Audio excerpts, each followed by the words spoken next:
next is the man of the hour. Big story yesterday. Missouri has pulled $500 million in state pension funds managed by BlackRock over the company's environmental and social priorities. These are those ESGs that we've been talking about. Now, here he is joining us, Missouri State Treasurer Scott Fitzpatrick on the line. Good morning, Scott. Thank you for coming on the show today. Yeah, thanks for having me on, man. Sure. So give us a little bit of an update here. What's the story? $500 million in Missouri state pensions. How does this operate? How are you able to make this decision? And why did you make this decision? Well, it's actually a board decision. So the pension funds are managed outside of the state treasury. I'm on the board of the state employee retirement system. It's different from the money in the treasury where I'm the sole fiduciary and can just say, hey, we're not going to do this. We're not going to do that. So this was actually a process that the board undertook where essentially we became concerned that our assets were being managed in a way that prioritized non-financial matters over their fiduciary responsibility to provide the best return on investment. So that when we say non-financial matters, that's where ESG comes in. We're talking about environmental issues, social issues that really have no business being advanced in the corporate world. These are more, political issues that should be dealt with in the political system. And so we had concerns about how our assets were being used to advance those causes. And we told BlackRock, hey, we don't want you to vote our shares. We want you to abstain from voting while we come up with a proxy voting policy that we're going to implement. BlackRock said they would not do that for us. So we basically said, okay, well, we're going to take our assets out. So that's what we did. If you're just tuning in, we're speaking to Scott Fitzpatrick. He's Missouri State Treasurer, and he announced yesterday that Missouri pension funds would be divested from the company BlackRock, which has an ESG policy that's been much the subject of debate, environmental, social, and governance policies.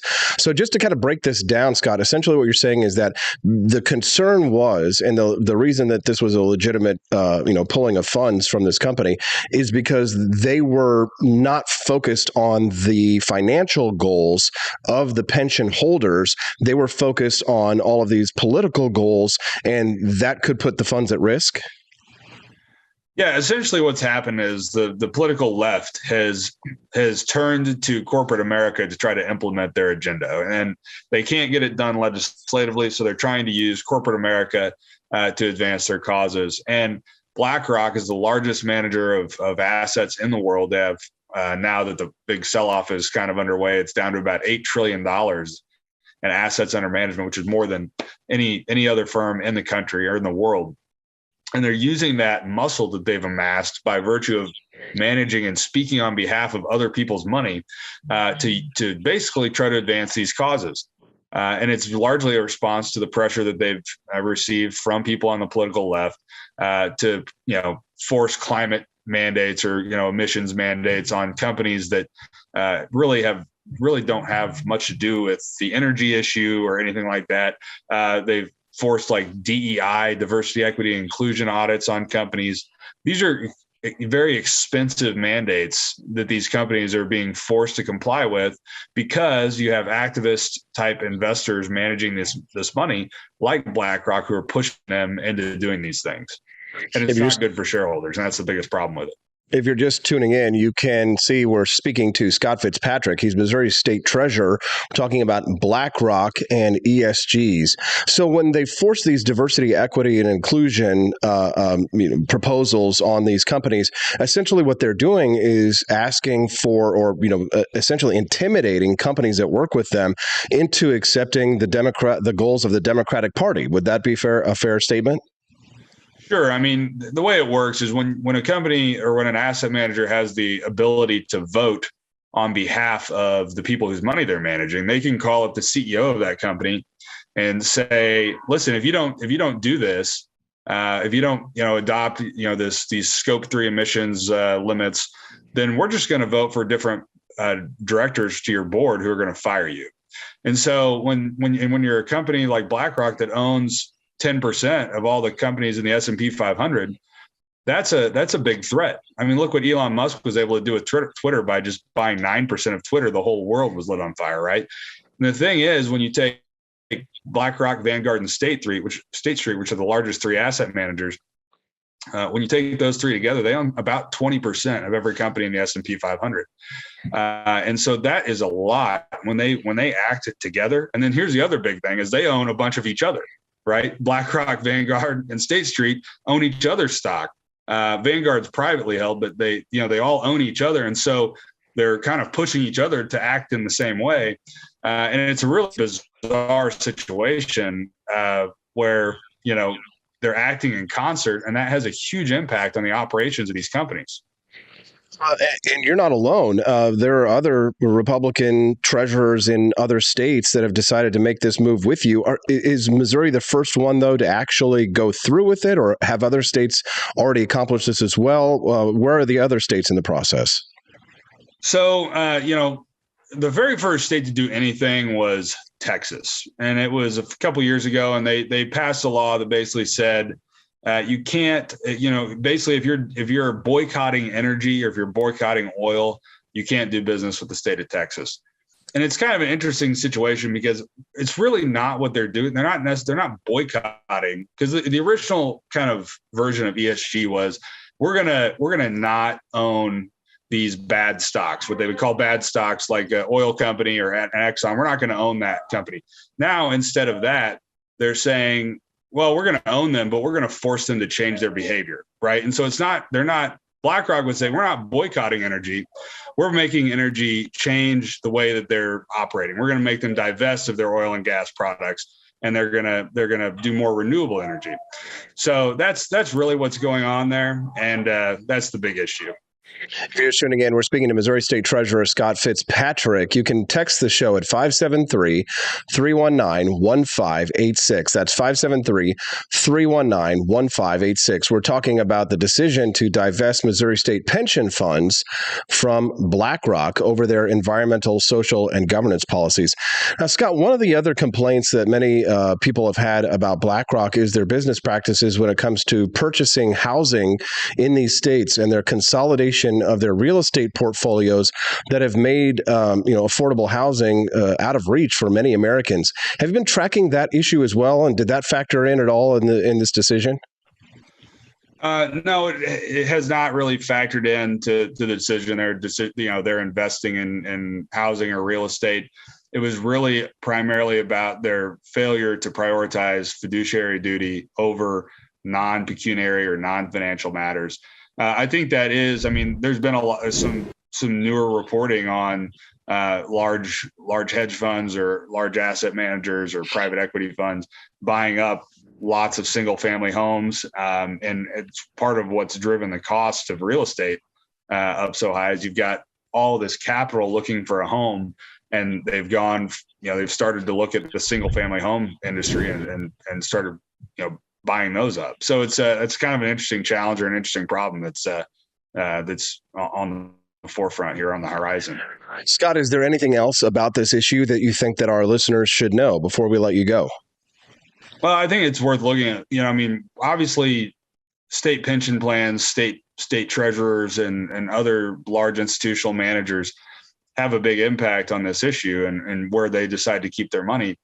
But the reality is retail investors do too. And I think that everybody, who has a retirement account, who has a 401k or an IRA, should be looking at where they're keeping that money, who's managing it on their behalf, and how those people are speaking to the companies on their behalf and how they're voting on issues on their behalf. Because that's really what it comes down to is people are thinking, well, this is our taxpayer money, but think about your own money. Think about how it's being used and what advocacy is taking place on your behalf with your money.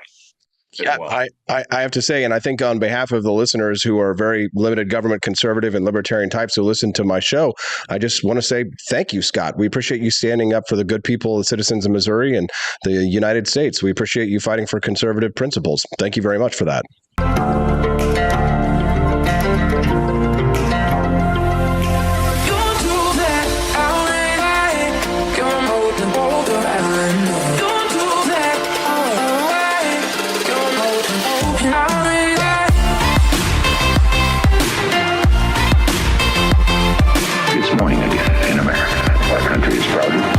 Stronger and better.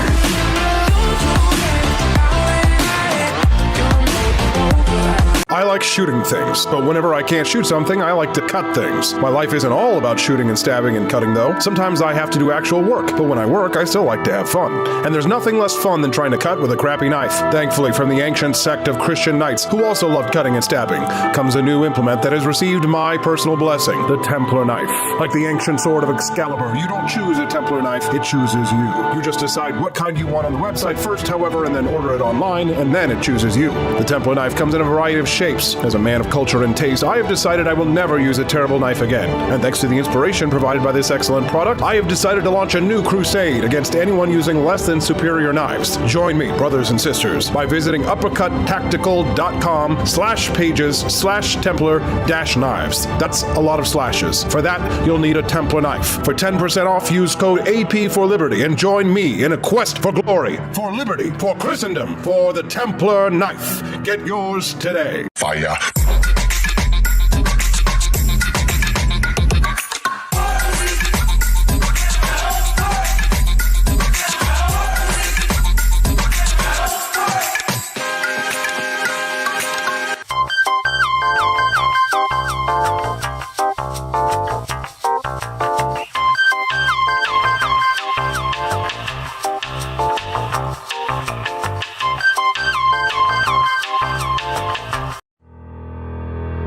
Your printing company stinks. They charge you too much money and they don't love America enough. We've got the solution. Patriot Printing USA. Whether you're running for office, saving souls, or just need business cards that will get you the new job you've been looking for, Patriot Printing USA has got you covered with the best prices around. Palm cards, brochures, bumper stickers, door hangers, you name it, we've got it. PatriotPrintingUSA.com. That's PatriotPrintingUSA.com.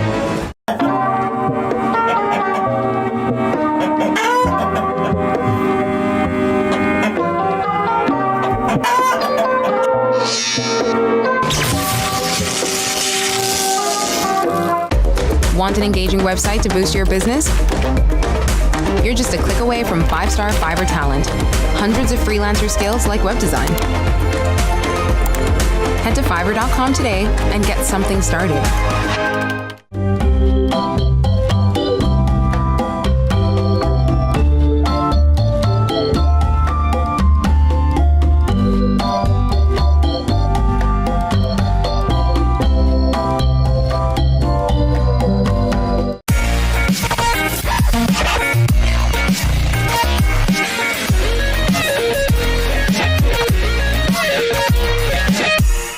Average Americans are turning into conspiracy theorists at an unprecedented rate.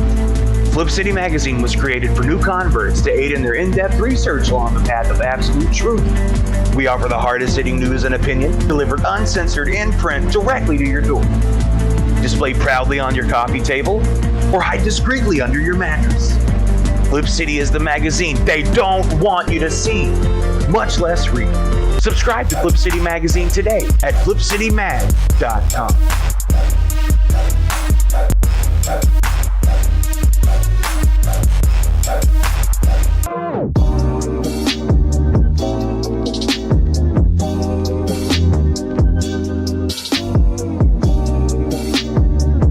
I would remind you that extremism in the defense of liberty is no vice. It is better to settle these matters in the courts than on the streets, and new laws are needed at every level. But law alone cannot make men see right.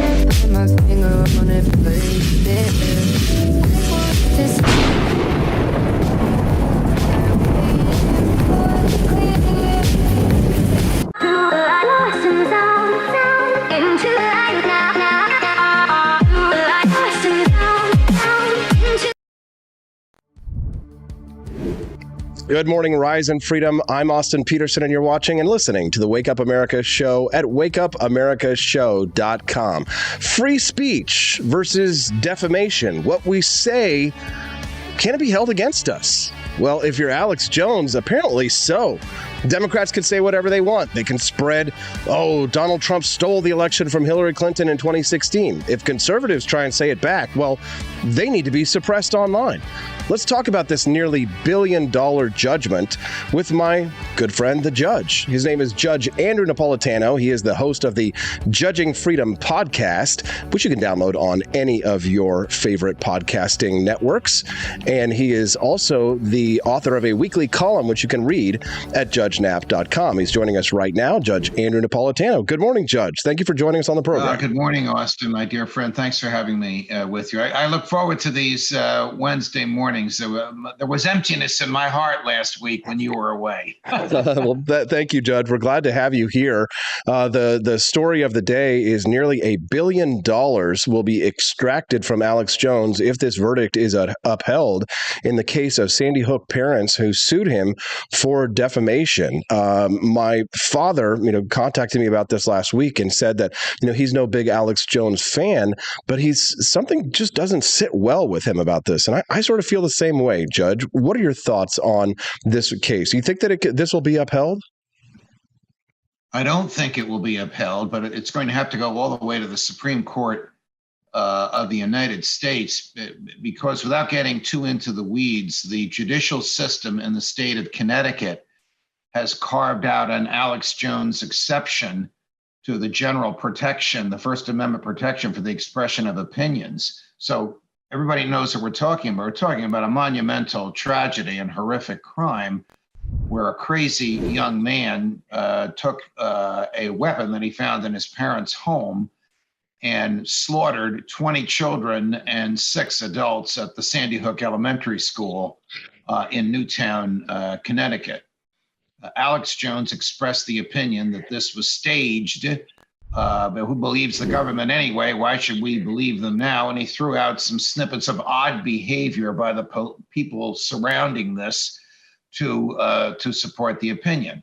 Of course, it wasn't staged. It was real. There was real suffering, real death, real horror, real terror. But Alex Jones expressed an opinion on a matter of public interest. The matter of public interest was a public massacre. The right to keep and bear arms, mental health, safety in schools, free speech. And when the surviving parents of these slaughtered children sued Alex Jones for defamation and for intentional infliction of emotional distress, and Jones's lawyers moved to dismiss the complaint on the grounds that his speech was protected by the First Amendment, as all opinions are when you give a reason for the opinion. I'm going to jump aside for a minute. The value of an opinion on a matter of public interest challenges the orthodox belief in the matter of public interest and causes people to look at it in a different way. And that advances the goals of democracy, which is public policy based on an examination of all issues. That's the reason that we protect opinion. But when Alex Jones moved to dismiss the case, and somebody planted child pornography in the digitized version of the documents that Alex Jones was compelled to send to the plaintiffs, and Jones accused the plaintiffs' lawyers of doing it. The judge was so outraged at this, not at the presence of child pornography, but at Alex's allegation that the plaintiffs' lawyers had planted it, that she denied the motion to dismiss, not on the merits. She didn't examine the law. She didn't examine the Supreme Court opinions. She didn't examine what I just explained is the reason why opinions are protected. She sounded like George Orwell when she said, this is not an opinion, it's a non-opinion, and therefore it's not protected. And the Supreme Court of Connecticut, in a 7-0 vote, upheld that. So there never was a trial on the merits. There never was a legal argument on the merits. There was just a judicial determination that what Alex said was so outrageous that it's a non-opinion, therefore it's not protected, therefore he loses as a matter of law, therefore the only issue is how much money does he owe? And between the 2 trials over what he owes, one in Austin, Texas, and one in New Haven, Connecticut, the total that he owes, if this is not interrupted or interfered with by saner judicial heads, is $1 billion for expressing an opinion. Now, you and I and a lot of our colleagues are in the opinion expressing business. Should we be afraid to express an opinion? Well, yes. I mean, Alex never set foot in Connecticut. He gives his broadcast in Texas. Yet, because he was sued in this hard left state that doesn't care about freedom of speech and where the judges are popularly elected and they want to ride the crest of the wave of popular opinion, public opinion, which in this case was to demonize Alex, they'll change the law to suit public opinion. They'll eviscerate somebody of their basic natural and constitutional rights, and a profound injustice will result. I'm sorry for such a long-winded answer, but the public needs to know what happened here. This was not a trial on the merits. This was a summary determination by a political hack in a black robe who simply said, this is a non-opinion. George Orwell warned about the change in human life because of the change in the meaning of words. Yeah, Judge, we love to have you on the show, and certainly we bring you here on to hear your opinions on that one. So, rant all you want for as long as you want. It also gives me a nice little break. You can send a text to the show. You can text the show at 573-319-1586. One listener texted in with a question here, Judge, a statement, but I think it actually leads to a good question. He said Alex Jones said the parents were lying, though. There is the defamation component. Is that the case? That's the case as the plaintiffs see it. The case as the Constitution sees it is that free speech trumps these defamation rights because it's a matter of public interest about which you can say anything. If this were a private matter and he accused the parents of lying, that would be a different story. But when the parents go on public on the public airways themselves in order to affect the public opinion, they are what's called limited purpose public figures, and they are fair game. And opinion allows you to say whatever you want. A person whose philosophical works you and I admire very much, though he was an economist, the late great Professor Murray Rothbard, argued that there should be no libel, slander, and defamation cases, that you should literally be able to say whatever you want, and ideas and thoughts should rise in the marketplace of ideas, not in a courtroom. I'm not quite there. Before I was on the bench, my career was devoted to defending the First Amendment rights of media publications, and I defended publications from the New York Times down to an old left-wing rag called the Soho News. By the way, I became great friends with the people that ran that thing. But the issue is, which is the greater good?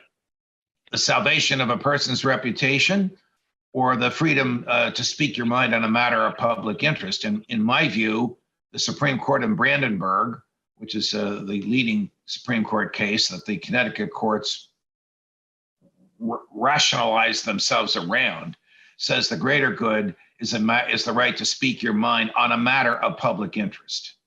Now, Judge, knowing that the possibility is that this could go to the Supreme Court, and knowing the ideological makeup of the Supreme Court, do you think that there's a good chance that this will be overturned and that Alex will be exonerated? I do. This court has been very, very pro First Amendment. And the leader of that First Amendment movement on the court is the Chief Justice. So I think he would clearly be with the conservatives. There might even be one or two from the left wing of the court who will see this purely as a matter of free speech rather than as a matter of public outrage. If public outrage is the standard, then you and I are, and all of our colleagues, from Alex Jones to Tim Pool to Joe Rogan to Dave Rubin, we're all out of business, because we're in the business of stirring the pot and causing people to look at issues from a human rights. The human is responsible. Government is the negation of liberty from that perspective. So the First Amendment guarantees freedom of speech from all levels of government, local, state, federal, and from all branches of the government. legislative, executive, judicial. Okay, a judge can stop you from giving a speech in the courtroom.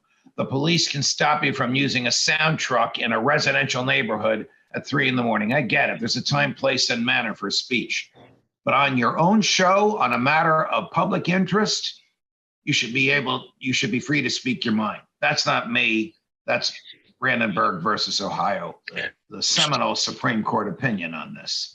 If you're just tuning in, we're speaking to Judge Andrew Napolitano. He is the host of the Judging Freedom podcast, which you can download on any of your devices, as well as a weekly column at judgenap.com. His column this week will deal with this issue we're discussing right now.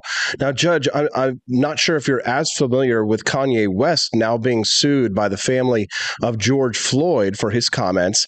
Kanye West came out this week and said that that George Floyd died of fentanyl poisoning, not because, Derek Chauvin put his knee on his neck. He's now being sued for $100 million by the family of George Floyd. Do you have an opinion on that case? It should be summarily dismissed for two reasons. One, it's an opinion on a matter of public interest. Two, George Floyd's family has already, they've suffered greatly, but they've already experienced their increase in wealth from the city of Minneapolis because of what happened. So they have no losses. George Floyd is dead, and there's really no cognizable plaintiff in this case. If they think a dead man's reputation is worth money when they've already been paid for his death, that's a bizarre twist on the law. As for the substance of what he said, there's some evidence for that. The substance of what he said was offered in the defense case. I believe that the defendant was quite properly convicted and quite properly sentenced, and his behavior was horrific, murderous, and both outcomes were just. The civil case brought by the George Floyd family and the criminal case brought by the feds and the state, although I'm not in favor of the feds and the state bringing criminal cases on the same matter. I think that's a violation of double jeopardy. Nevertheless, the first case, the state case, produced a just outcome. But you can't defame the dead.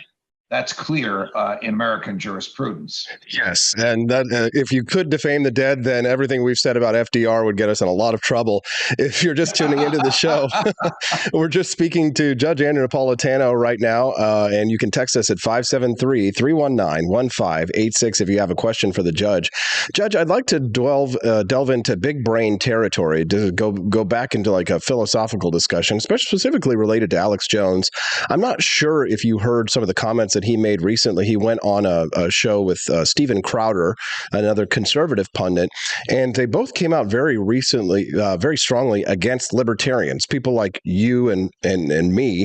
Alex Jones said specifically that because of the behavior of libertarians in recent years, that he and Steven Crowder agreed with him, are now anti-libertarians, opposed to libertarianism. Yeah, and I see your facial expression on that. It was something that I guess didn't surprise me, because we've seen a lot of people, Judge, that came in during the Ron Paul years turn against us, turn against our ideas, and join this new populist movement because they claim that libertarianism doesn't offer the kind of strength that's needed to fight, in the face of leftist tyranny, that the answer to it is a form of right-wing tyranny. Alex Jones has embraced this. What are your thoughts on that?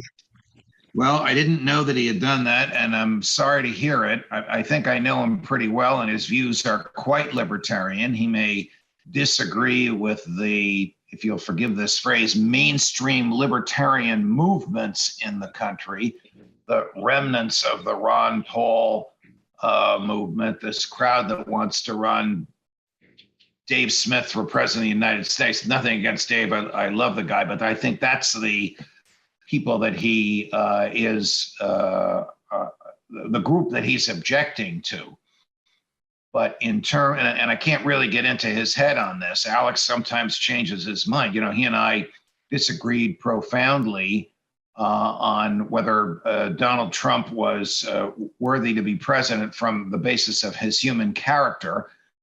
Alex now says that Donald Trump is not worthy to be president on the basis of his human character, not on the basis of his views. I mean, I've disagreed with libertarians on this, calling Trump an authoritarian, which is the opposite of a libertarian. But we know that if you reject the idea of natural human rights, that our rights come from our humanity, that the highest right is the right to live, that the individual is sovereign and not the state, that government consists of negating liberty, that government is just a monopoly of force in a geographical area. This brings you to totalitarianism. This brings you to the march away from liberty, which Jefferson predicted in one of his last letters to John Adams shortly before the two of them died, and which we have seen as a steady, slow march ever since then. Government grows and liberty shrinks. Without a liberty movement, without people who recognize that the individual is sovereign and not the state, democracy will fall of its own weight. People will use the government to grab as many goodies as they can from everybody else, and there will be no liberty left. And then we'll start all over again. Your grandchildren may very well see the collapse of the federal government and the country breaking off into smaller republics. And because they will have been taught by you, they will know to go to the republic where there's the most liberty. Judge, and one final sort of conversation, starter on this one before I let you go. Again, big brain stuff, the kind of insider knowledge that I think, that you don't get in a lot of other podcasts. But have you noticed this, Judge? This is an observation that I've made, and I've been, fighting for liberty for about 15 years now, since I, first got into the movement to support Congressman Ron Paul. But what I notice is many of those happy years we fought side by side. That's right, and we still are, Judge. But one of the things that I notice is that you'll have people who will come into the libertarian movement, and they will get frustrated with the amount of progress that's being made over, 1, 2, 3, 4 years, and they will then go and embrace authoritarianism. They will go and embrace authoritarian ideologies, and they will come in as libertarians, but they will go out as authoritarians. Is this a trend that you have noticed as well? Because it's deeply concerning to me to see so many former friends, looking at us as if we are naive for holding on to these principles of liberty that they claim to espouse, but because the timeline hasn't been fast enough, they go and embrace, either left-wing socialism or right-wing socialism. I'm sorry to say that I agree with you. They are tired of waiting for the government to be dialed back, and so they want their share of goodies that government gives away. I think a lot of people on January 6th were libertarians who just had lost their patience, and they were willing to engage in violence in order to prevent the peaceful transfer of government. I was ashamed of them and deeply disappointed when I learned that I knew some of them. I don't know what the answer to this is, Austin, other than the patient discussion of these things like we're doing now. But libertarianism in the modern era in America was at its peak when it had a hero, and the hero was utterly, utterly faithful to first principles, and that was Ron Paul. Now, Ron Paul is semi-retired now, and I'm sorry to say that libertarianism needs another hero. The reason I say I'm sorry to say it is that I don't believe in the great man version of liberty, because that leads to too much power in the hands of the great man. But a truly great man would lead his people to a place of liberty and then eschew the power that they want to give to him, because power resides and comes from the human heart. It doesn't come from the collective. This is the Cincinnatus theory of government, right? The George Washington theory of government, and this really is the heart of it, Judge. You've nailed this, because I've been trying to have this discussion with so many former libertarians, calling themselves now populists or national conservatives, because they say that what's the point of having power if you don't use it? They look at conservatives and libertarians who gain power, who win elections, who then don't go out there and force their vision of society on others and they claim that people like us are weak because they say, what's the point of having power if you don't use it? But I mean, they don't think about what George Washington did. They don't think of the the Society of Cincinnatus, right? And that story. But I mean, that truly is what separates the good men from evil, isn't it? Isn't that the basis for what we determine? Who are the good guys versus the bad guys? I'll give you a good example today of an heir to Ron Paul, and that's Congressman Thomas Massey. Congressman Thomas Massey is so faithful to first principles, even if what the Congress is attempting to do is objectively correct, proper, and good. If it's not authorized by the Constitution, Congressman Massey will vote against it. So the libertarians that have left the movement to become national conservatives, a phrase that terrifies me because it's got intimations of telling people how to live, in their hearts would agree with Massey, but Massey is a superb gold standard example of eschewing power, not using power to tell others how to live, but keeping power in its place. Ron Paul was the same. There are very, very few human beings. The traditional Christians believe that Jesus on the cross eschewed power. He could have used his power to slay his enemies, but he didn't because he knew greater good would come from his own sacrifice. Thomas Massey, Ron Paul, you or I, if we were voting with them, would be of the same view. We're not going to tell people how to live. We're not going to disrupt the federal structure. We're not going to take back human liberty because we have a better idea of life than others do. The individual is sovereign. The government is a negation of liberty. That government is best, which governs least, and that government is better, which governs not at all. Absolutely. That's Judge Andrew Napolitano, the host of the Judging Freedom Podcast. I took Jefferson to an extreme. That is great stuff, Judge. We love you very much. What an intellectual feast it is to have these conversations with you, Austin, as we once had at your cubicle or at my couch at Fox News for a couple of years. Maybe again one day. Judge Napolitano, host of the Judging Freedom Podcast. You can download on any of your mobile devices. Read his weekly column at judgenap.com. Judge, thank you for your time today. All the best, Austin. Thank you. Hey, thank you very much. Want an engaging website to boost your business? You're just a click away from 5-star Fiverr talent. Hundreds of freelancer skills like web design. Head to Fiverr.com today and get something started.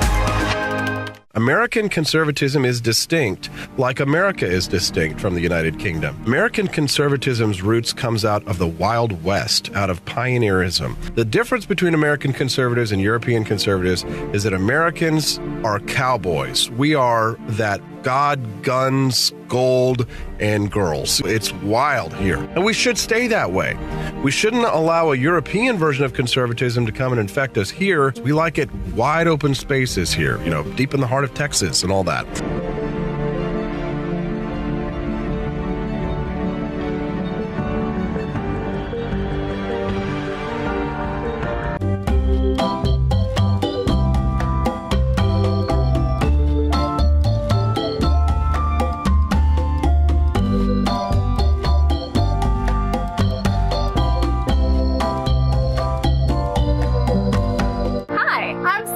Austin's wife. I want to thank you all for watching the Wake Up America show with Austin Petersen. This show has been a huge venture for our family, so we would love it if you could join us. I believe in liberty, and I believe in Austin's ability to spread the ideas of liberty. Do you? I want to ask you today to join Petersen's Patriots with a pledge of $17.76 a month. Help us to stay cancel-proof so we can spread the message of limited government across the country. I joined Petersen's Patriots myself, just in a little different way. Visit wakeupAmericaShow.com/support and make your pledge today.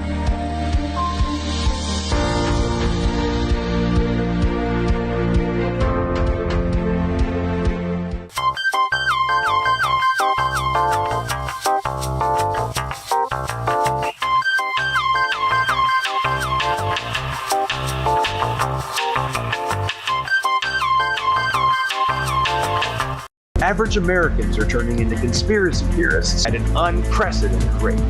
Flip City Magazine was created for new converts to aid in their in-depth research along the path of absolute truth. We offer the hardest-hitting news and opinion delivered uncensored in print directly to your door.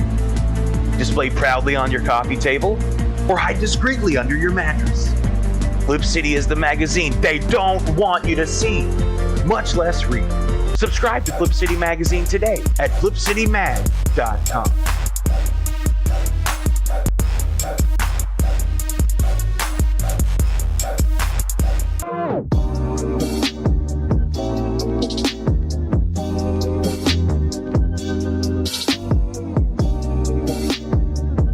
Speaker Pelosi's husband, Paul, made a big investment in chips just before Congress votes on a bill that would give $52 billion in subsidies and tax credits to the chip industry.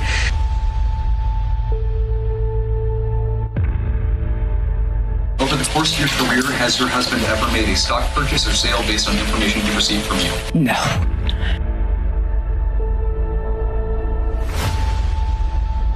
And I believe if you come to our border, you will be turned back.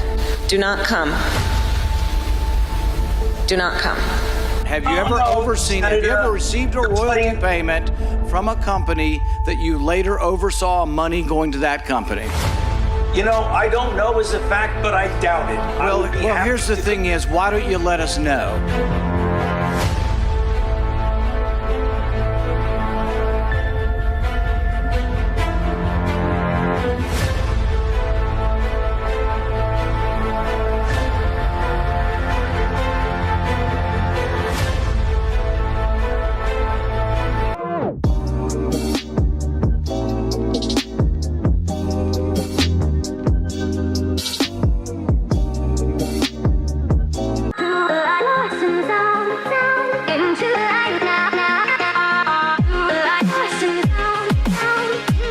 Russian President Vladimir Putin invoked Jesus, Satan, and transsexual boogeyman in a Kremlin ceremony for carving up Ukraine on the 30th of September.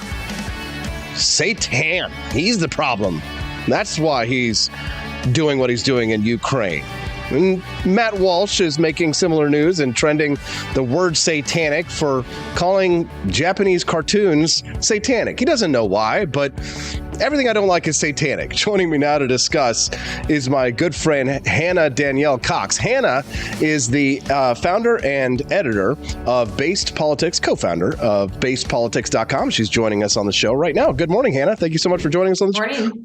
Yeah, glad to have you. Me, Austin. Yeah, thanks so much for having me. So what was your response when you heard that, Putin was attacking the West as satanic? Did you roll your eyes like I did, or how did you feel about that? Yeah, I did. You know, you and I have different religious backgrounds and views. You come from more of an agnostic kind of background. I grew up in church. My dad's a pastor, but I have to roll my eyes at these kinds of things because it kind of triggers me. Okay. It reminds me of being a kid and like everything that was cool in the culture that I wanted to watch and partake in. Like they actually didn't usually call it satanic then, they would call it new age, but that was the same thing, right? It had like demonic forces behind it. And I'm talking everything from literally like, I was allowed to watch Powderpuff Girls to Teletubbies to all kinds of things. It was always something. And there was this magazine that came out and published called Plugged In Magazine, and it would come out and would rate all the different pop culture things and whether or not your kids should get to watch it. So it just ruined my childhood, and that's what this reminds me of. But I'm betting that you probably were allowed to watch VeggieTales. VeggieTales was definitely allowed in our house. Magic School Bus. There were a few things. Disney for the most part, although the Southern Baptists did boycott Disney for a little bit because they were a little too pro-gay. So yeah, there was a couple of constants, but I don't know. I think this kind of reminds me of, the moral panic that you saw in the 1990s, where you literally had Eminem being put on trial by Congress and video games and people kind of trying to question whether or not music and cultural things could lead to actual violence. You had churches churches that would have these big bonfires where you would come burn your secular entertainment items to show how devout you were to Christianity. And as a whole, this is the kind of thing that made me want nothing to do with organized religion throughout a lot of my adult life, even though I was still somebody who believed in God and had that spiritual sort of aspect to my life. I couldn't stand the way churches sort of lost their minds about this. And also, I think, prioritize things in exactly the wrong way. These are not things that hurt people. You can dislike things. You can think that they maybe even go against your religion without thinking that they're actually satanic or demonic. And I just think people should be a whole lot more concerned with all the actual evil in the world that is hurting people on a daily basis, right? And then that's what churches should be focused. I think I agree with you. And, I believe that Putin is very intelligent and that he knows exactly what he's doing when he says things like that, because, he wants to stoke dissent and dissension here in the United States, and he wants to get people on his side. And what better way to do that than to appeal to a Christian base that by, declaring what the West is doing demonic, to attack what conservatives are attacking here in the United States.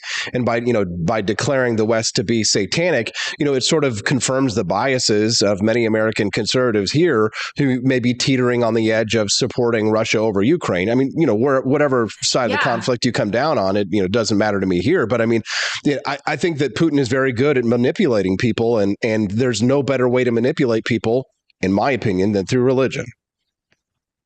Wow. Yeah, I think I can't disagree with that. It's often been used as a weapon to try to organize people, to try to control people's conduct, and to turn people against one another. I think ultimately, if you're a Christian, whether you're in Russia or you're in the U.S., then should be the fundamental you ascribe to. It shouldn't be coming down to in the U.S. are good, Christians and Russia are bad. I think that's very sad. And, when we talk about the moral panic in the U.S., it's really more of a issue. When we talk about it in pertinence to Russia, this is things where you're trying to really rally people up to commit crimes, to murder people, to go to war, right? To hurt people, to take their things. And I think that's even sadder. I hope that, people in Russia see through that. Certainly we see through it here, but, we have equal opportunity offenders, I think, often when you look at politicians who will try to use these kinds of things to convince people that the political enemy is also an enemy of their religion.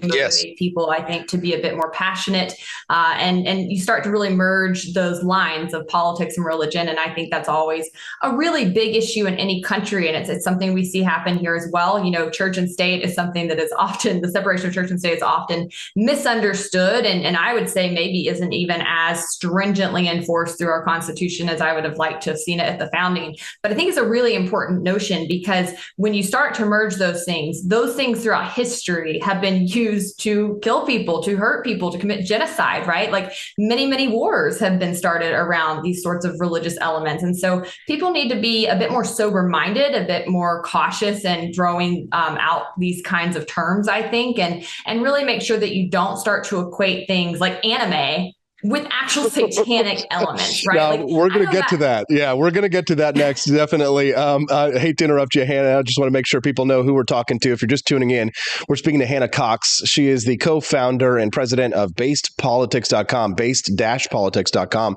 if you want to learn more about her.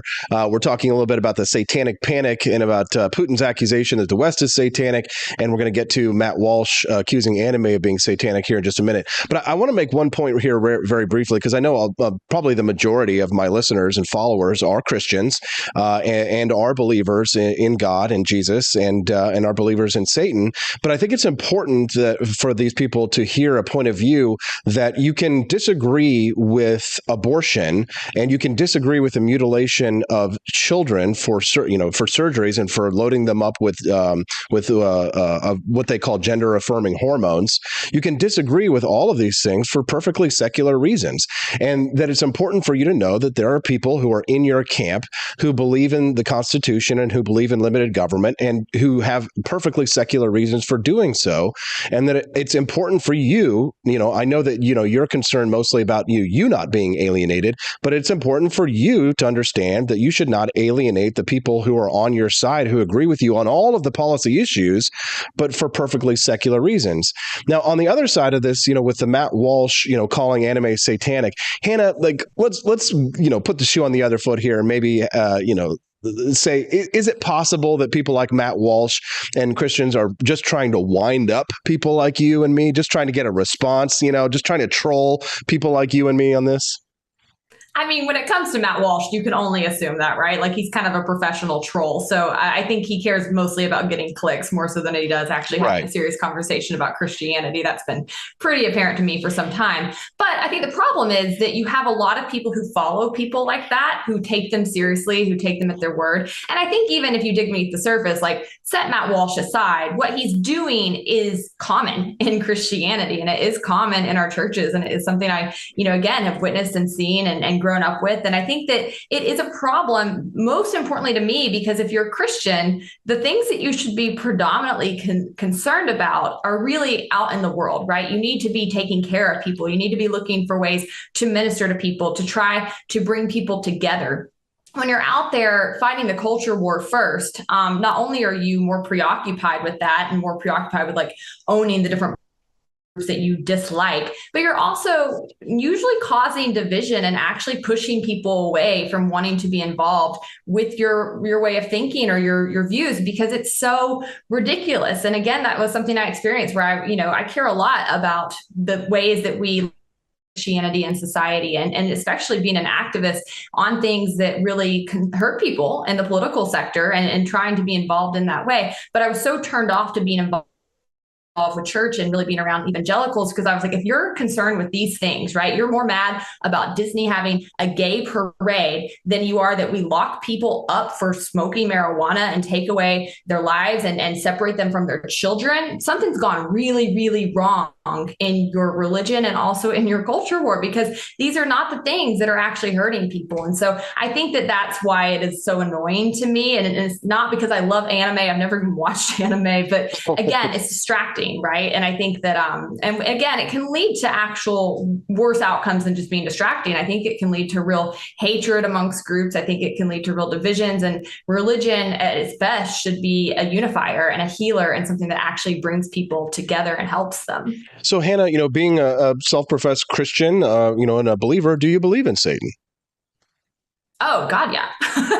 Absolutely. Yeah. I think that there's real spiritual warfare in the world. I absolutely believe in that, just as I believe I have a spiritual connection to God, and I pray, and I've seen, that work in my life. And I can point to many things throughout my time on earth where I know it was bigger than me, right? Bigger things have happened to me than I could have possibly created. But at the same time, I've also seen demonic spiritual warfare, where I think there are real evil elements in our society that are working against us, that hurt people, that can suck people into harmful lifestyles. So I think that is the real battlefront that we are facing. But again, don't equate things that you don't like in pop culture to that battlefront, right? I think that that's more akin to what you would actually see with Russia getting involved in, right? That's evil spiritual warfare, trying to convince people that the solution or the answer is to hurt others, to go to war, to take their things. That's the kind of things we need to be working against. Man, this is good stuff. This is a great conversation, Hannah. We should definitely have this again. But if you want to get more commentary like this,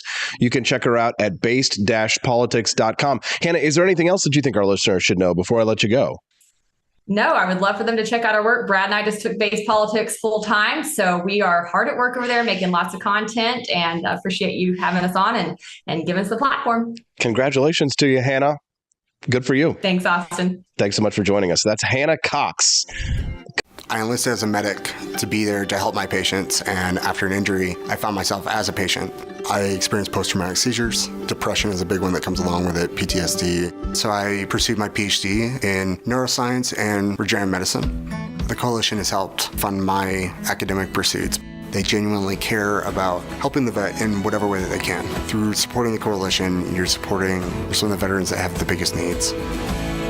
Visit saluteheroes.org to learn more.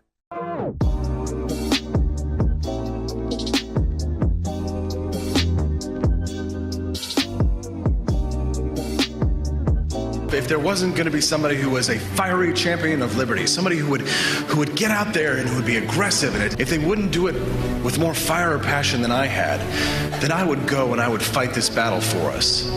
I've fought for the principles that we all share.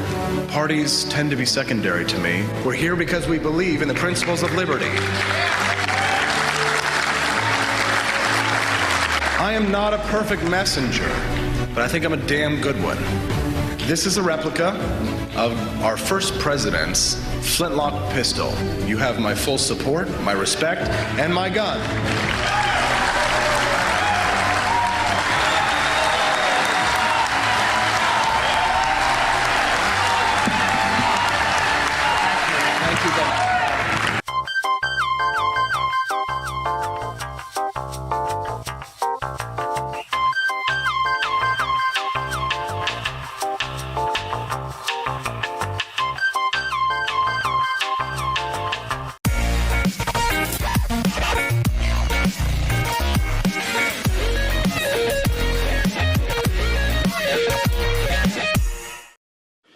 Had enough yet?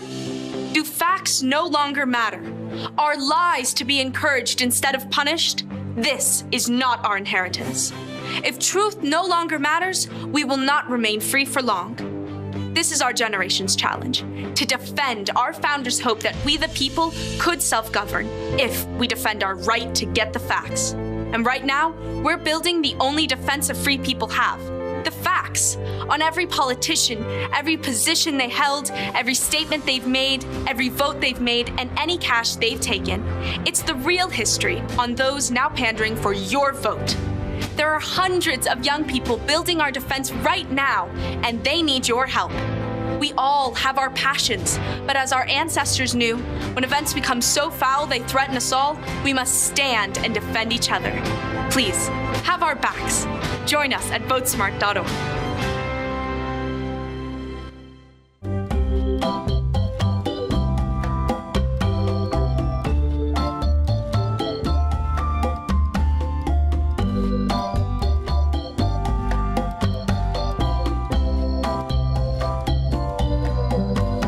What would happen if I had to pick up the phone, call 911 for one of my family members or one of my neighbors? What would I do if no one was on the other end to respond?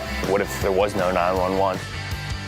So you can be a part of the solution. Anybody can be a firefighter. Male, female, younger, older. We have school teachers. We have leaders in business. Is me, you, anyone that wants to be. There is no typical firefighter. Halloween is coming. The festival of Samhain approaches, and your lazy butt doesn't have a Halloween costume yet? How can you pledge allegiance to the Dark Lord this year and possibly offend everyone at the same time? Visit the AP for Liberty shop and get your shirt today. The 9 most terrifying words in the English language are, I'm from the government, and I'm here to help. So grab your government is scary tea and tell everyone at the party that you're here to help. Other great seasonal items are available as well, so don't miss out. And visit AP for Liberty Shop today. That's apforlibertyshop.com.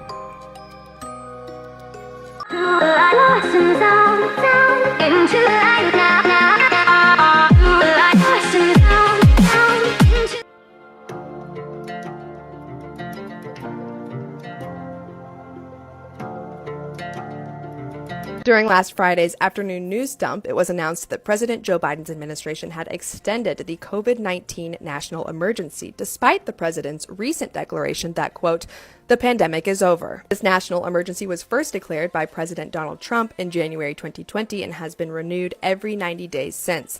This makes the 40th ongoing national emergency, and the oldest one of these is related to the 1979 Iran hostage crisis. When the president declares a national emergency, it grants him broad authority to respond to that emergency, such as things like managing means of production, in this case, vaccines and N95 mask manufacturing, as well as other things like sending military troops abroad and other extreme actions like instituting martial law, controlling transportation, and even communication. You'll remember President Trump stirred a controversy over this in recent years when he used his emergency powers to redirect billions of taxpayer dollars to help build the wall at the southern border after Congress declined his request to include the money in a government funding bill. The federal government has confirmed a nationwide shortage of Adderall, months after nearly 2/3 of community pharmacies reported that they were having trouble filling prescriptions.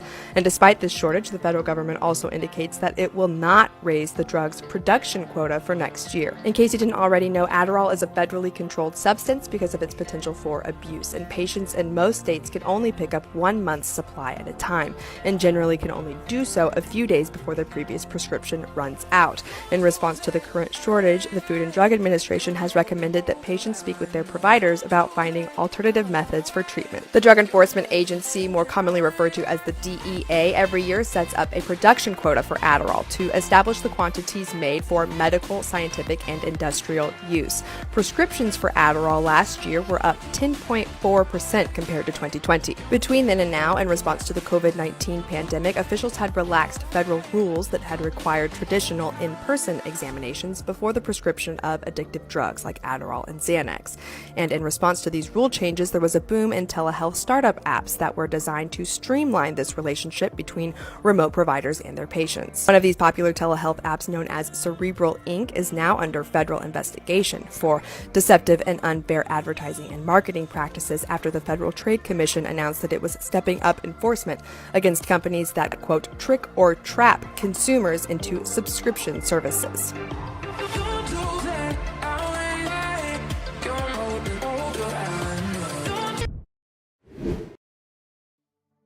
Good morning. It's 8:34. It's time to rise in freedom. You're watching and listening to the Wake Up America show with Austin Petersen.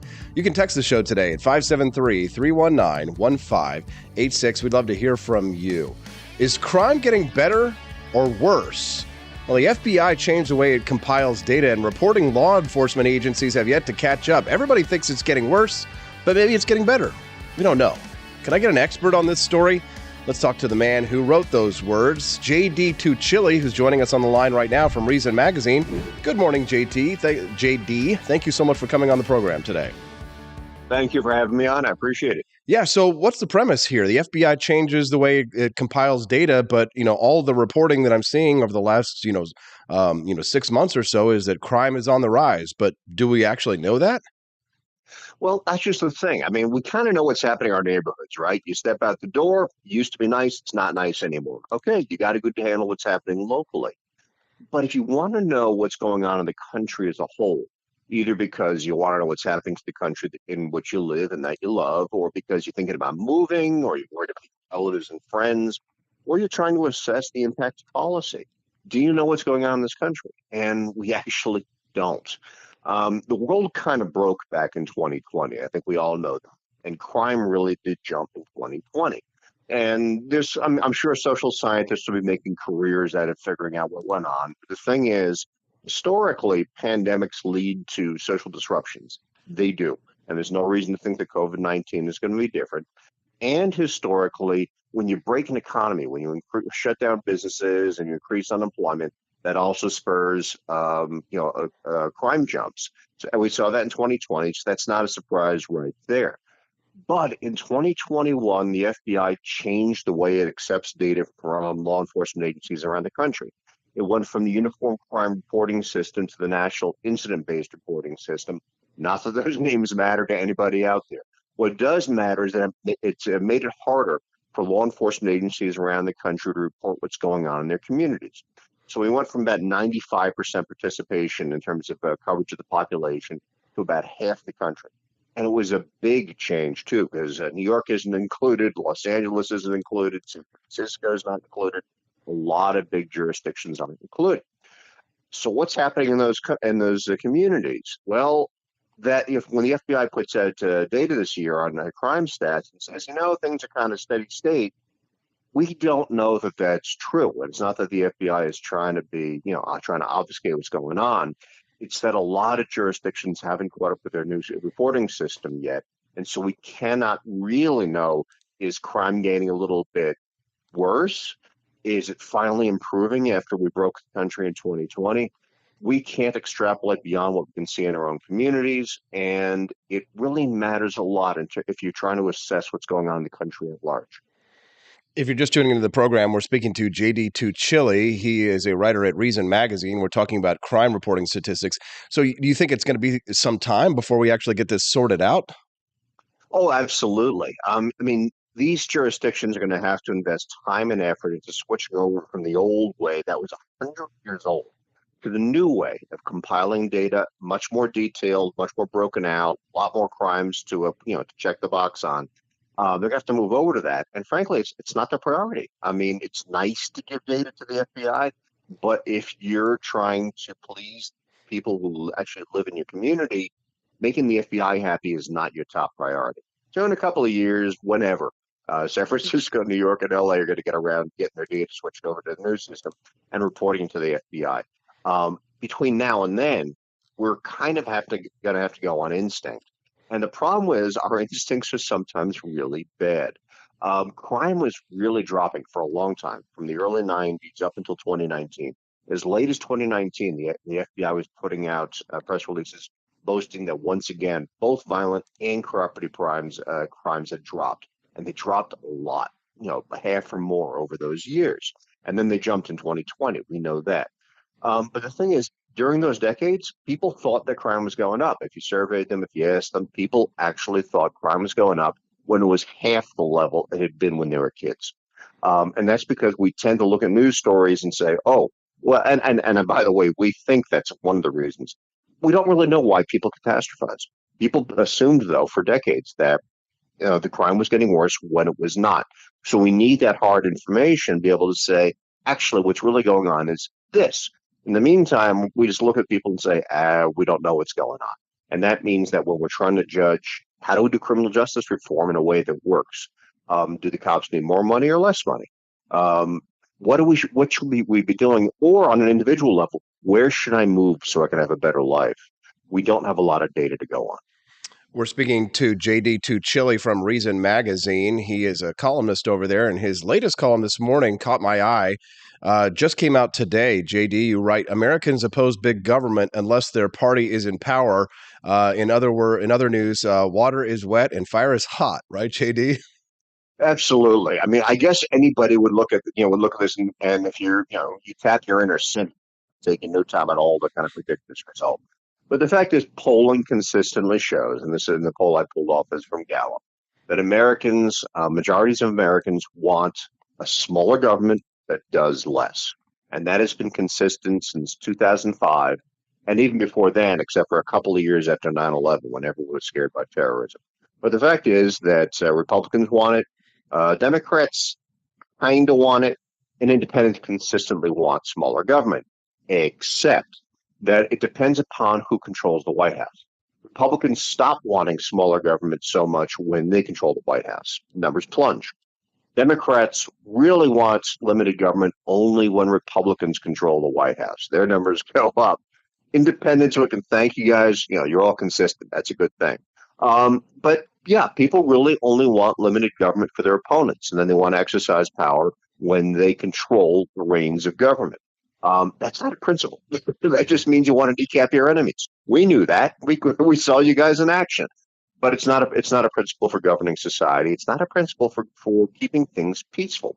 Because the fact of the matter is, if you've got a big, diverse society, and if big factions of that society really hate each other, and they do, we have what's called negative partisanship in this country, where people affiliate themselves, Republican or Democrat, not any more than in the past in terms of how much they like their party, but really increasingly based on how much they hate the other guys.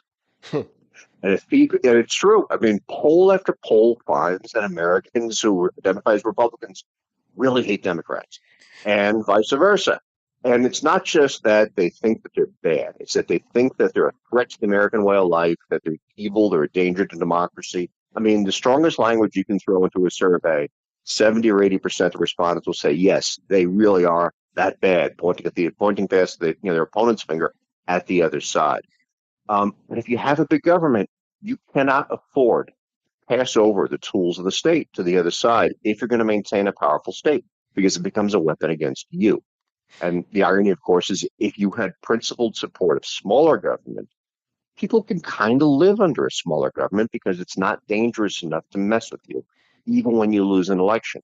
And if you live in a liberal, in a democratic society, you are going to lose elections. We've seen that again and again. Power switches hands. Even when we think that one party's on the ropes, Bang, the other party says, "Hold my beer, I'm going to do something crazy," and then the power switches hands once again. So if you want to have a peaceful and free and prosperous life, you need to adhere to the idea that government will ought to be limited, even when you're in power, not just worrying about your enemies. See, that seems obvious to me, JD, to you and me, and probably to our listeners that, to keep those principles consistent no matter who is in power. But unfortunately, that's not how the world works. Like, what you've revealed in this poll from your column shows the real politic, how people actually behave when their party is in power.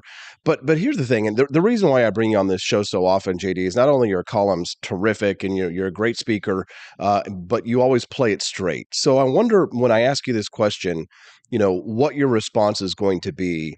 Because to me, I've picked a side, right? I think that the Republican Party is objectively better than the Democratic Party. But as libertarians, quite frequently the rhetoric in our camp, our ideological camp, right? Not the party, but our ideology, small l, the rhetoric that gets thrown around is that there's no difference between the major parties. But the pandemic, in my opinion, showed that to be a lie. The way that Republicans handled the pandemic and lockdowns versus the way Democrats handled the pandemic and lockdowns and vaccine mandates and mandates in general were markedly different. The way red states handled the pandemic versus blue states, you wanted to live in a red state all day long. So, JD, would you agree with me that the Republican Party, even with all of its faults, is still objectively better than the Democratic Party, notwithstanding your column from today? Writ large, I think that's harder to say. But your specific example, I totally agree with. I would have much rather lived under Ron DeSantis than under Cuomo in New York. I mean, no doubt whatsoever. And I never want to live in California, period. I mean, I don't think there's any doubt about that.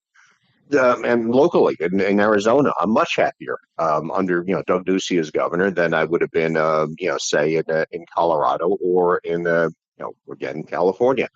The problem comes when you try to say holistically, the whole party on one hand is better than the whole party on the other hand, and then somebody comes forward and says, "No, I really am as crazy as the other guy said, yeah, as the other party says I am." I think locally we can make assessments. Arizona, I'm happier with the Republicans. That really is it's not, at least for the last couple of years. We'll see if the new crop is taking in, which is looking pretty crazy, is the case. But I'm really hesitant to make these holistic statements about an entire political party because both parties are capable of putting forward really crazy people, not in the same way. I'm not going to say that they're the same, but I'm saying that they can be awful in their own very, very special ways. And I guess that does give us a choice, but it's not always a great choice. JD, do you have an opinion about the Libertarian Party itself? Do you see them as a superior option? Do you vote Libertarian or do you vote at all? I generally vote Libertarian. And again here, it was a hold my beer moment. The Libertarian Party has been taken over by a new faction with which I'm really not impressed. Here in Arizona, Mises Caucus has not achieved critical mass yet. I just voted, I've already voted in the local election. I voted for Mark Victor who's the Libertarian candidate for Senate. But as a party nationwide, I'm sympathetic to, say, the Libertarian Party of New Mexico, which split from the National Party. I'm sympathetic to the Keystone Party in Pennsylvania, which is a moderate Libertarian Party. It broke away because they thought the National Libertarian Party had gone completely nuts. So I wish I had a political party to point to right now that I really like. And the fact of the matter is I don't. Do you think that so here's like another bigger picture question for you, JD.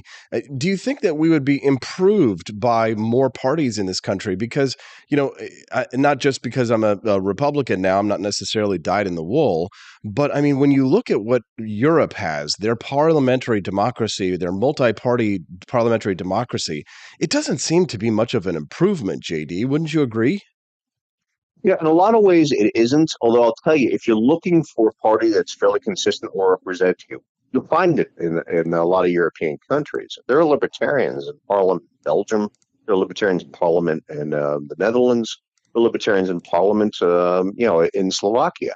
All these countries that have multiple political parties there's not a temptation to kind of get into somebody else's party and take it over and turn it into what you want, because you really can start a new party and it will represent you.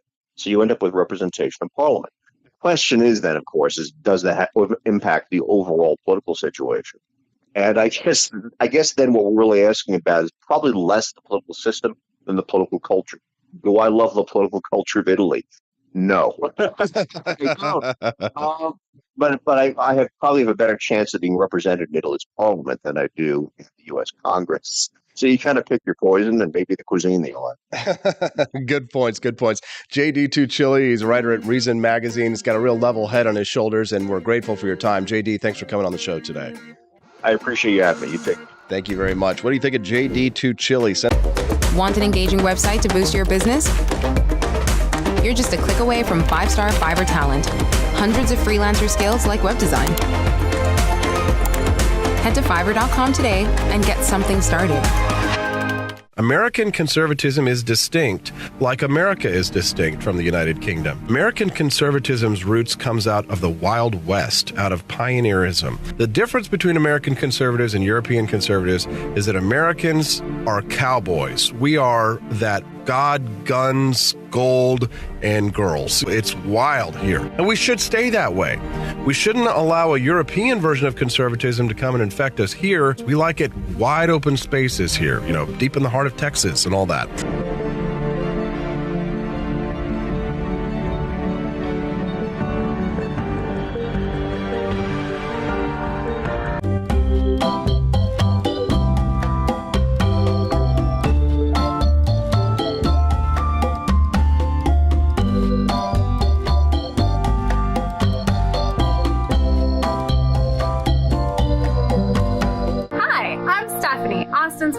I want to thank you all for watching the Wake Up America show with Austin Petersen. This show has been a huge venture for our family, so we would love it if you could join us. I believe in liberty, and I believe in Austin's ability to spread the ideas of liberty. Do you? I want to ask you today to join Petersen's Patriots with a pledge of $17.76 a month. Help us to stay cancel-proof so we can spread the message of limited government across the country. I joined Petersen's Patriots myself, just in a little different way.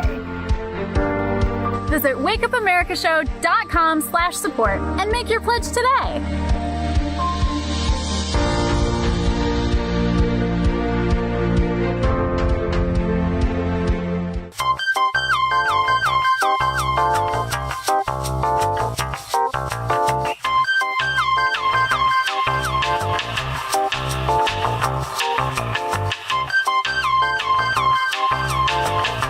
Average Americans are turning into conspiracy theorists at an unprecedented rate. Flip City Magazine was created for new converts to aid in their in-depth research along the path of absolute truth. We offer the hardest-hitting news and opinion, delivered uncensored in print directly to your door. Display proudly on your coffee table, or hide discreetly under your mattress.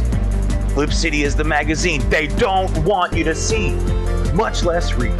Subscribe to Flip City Magazine today at flipcitymag.com.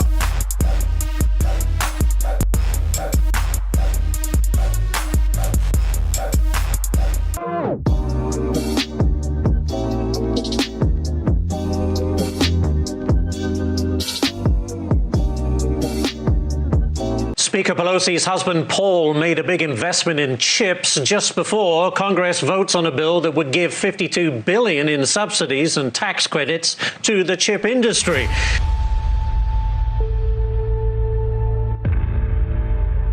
Over the course of your career, has your husband ever made a stock purchase or sale based on information he received from you? No.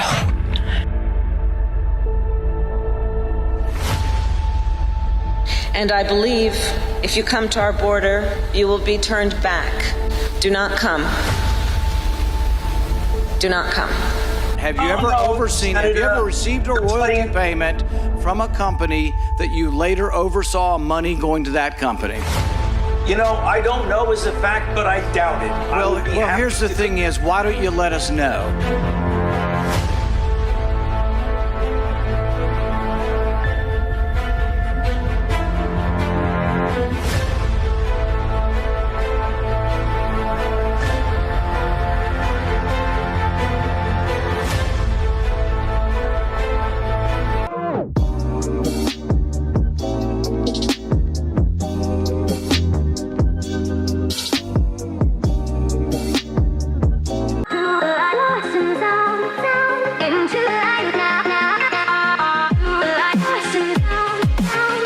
Let's go to our first guest, Dr. Robert Onder, joining us on the program right now this morning. Good morning, Dr. Bob. Thanks for joining us today.